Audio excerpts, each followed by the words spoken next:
there be an independent inquiry by a retired judge? These are matters for other people to judge. I don't know what it would achieve. Other people will be the judge of this.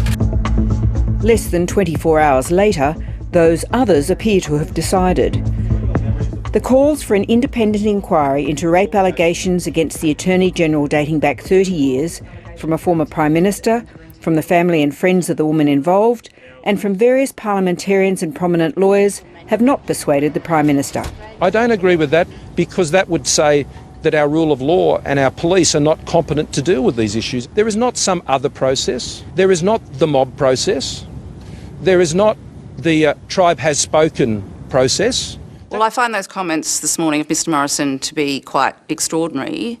If there is no independent inquiry, that is where you do have the Twitterati, the media openly speculating, filling that void. And we think that there needs to be a more substantive inquiry into the claims that she has made than a briefing to the Prime Minister and a denial by the Attorney-General.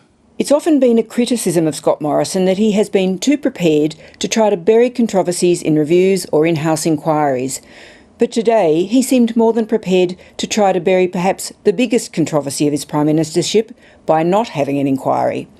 In the process, he has robbed his Attorney-General of the one chance he may have had to clear his name.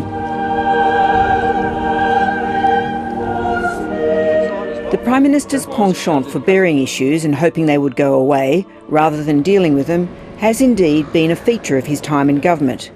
Some have worked politically more successfully than others, perhaps none more than the first, which made his reputation as a minister, but also set something of a pattern for his subsequent approach to accountability. Operation Sovereign Borders. I'm not going into operational matters. As Treasurer, Scott Morrison resisted calls for a royal commission into the banks. It is nothing more than a populist whinge. But there are more disturbing patterns in the Morrison Prime Ministership which go more directly to questions of a poor culture of accountability, but which also don't even spell particularly good political management or even marketing. Consider robo-debt. The impact on people's lives was shocking, as was the revelation that Cabinet had known that what it was doing was illegal for months, yet stayed silent about it. Similarly, there have been a series of scandals affecting Energy Minister Angus Taylor over environmental approvals and water deals, but most colourfully, the apparent altering of documents to attack City of Sydney Lord Mayor Clover Moore. Mr Taylor has always denied that his office changed the documents. I consider there is no action required by me under clauses 7. Members on my left. There has been the ongoing saga of sports rorts, where a Senate inquiry is still to report. But the politics of 2021, despite us still being in the grip of a global pandemic, have been dominated by a rolling story of sexual assaults and harassment in politics, with the most shocking cases at the heart of the government. There is a strange culture of silence. First came the horrific story of Brittany Higgins and her allegation that she was raped on the couch in the minister's office where she worked, and the inept response of the government to dealing with those claims, both immediately and when it became public. The fact that she felt unsupported in her time working here was also very, very clear for us all to see.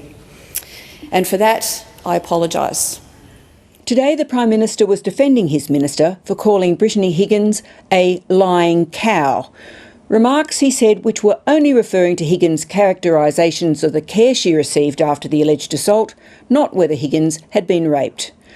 But all these controversies fade beside the spectre of the country's first law officer, the Attorney-General of the Commonwealth of Australia, facing allegations of rape, which are almost impossible to test in the criminal system because the woman who made them took her own life last year. It just did not happen. Mr Porter has taken mental health leave for the next 2 weeks, after outing himself as the minister named in the allegations. Meanwhile, the Prime Minister is refusing to establish an independent inquiry into the allegations, even though there is a recent precedent set by a figure no less than the Chief Justice of the High Court, Susan Kiefel, to investigate sexual harassment claims against former Justice Dyson Heydon. She did not seem to share the qualms of Mr Porter that conducting such an inquiry would reverse the onus of proof, that would somehow catapult us into a lawless state where we'd have no protection of the law in the country. We believe there are precedents in both the legal and the corporate world where confidential inquiries can be sensitively handled, can be appropriately handled, that will allow everybody to have the opportunity to tell their story. It will give him the opportunity to state that and to try and clear his name. Perhaps ironically, on the back of the High Court inquiry, Christian Porter launched a further investigation into whether there were complaints against the judge from his time as the Trade Union Royal Commissioner. Christian Porter has asked his department to look into the matter. 7:30 can reveal that Mr Porter's department did launch an investigation the very next day, attempting to contact all the people who worked for the Trade Union Royal Commission that Hayden chaired to check for any allegations of misbehaviour.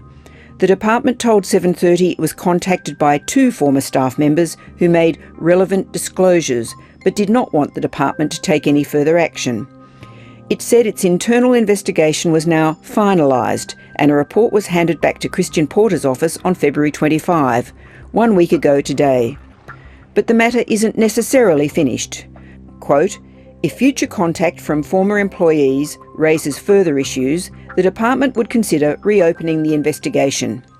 This investigation only demonstrates how difficult it will be if the Attorney-General continues in his role, for he would be responsible for sensitive matters like this one, or the Sex Discrimination Act, with the unresolved allegations hanging over his head. It is now going to the question of whether Mr Porter is a fit and proper person to retain the role of Attorney-General. He serves as Attorney-General at the pleasure of the Prime Minister. Now, the Prime Minister has said that he does not believe there are any matters before him that require his immediate attention. Respectfully, we disagree. Scott Morrison now has 2 senior cabinet ministers off on sick leave, caused by the stress of the scandals that surround them. That's a serious level of incapacitation in the federal cabinet, and there is no clear air in sight.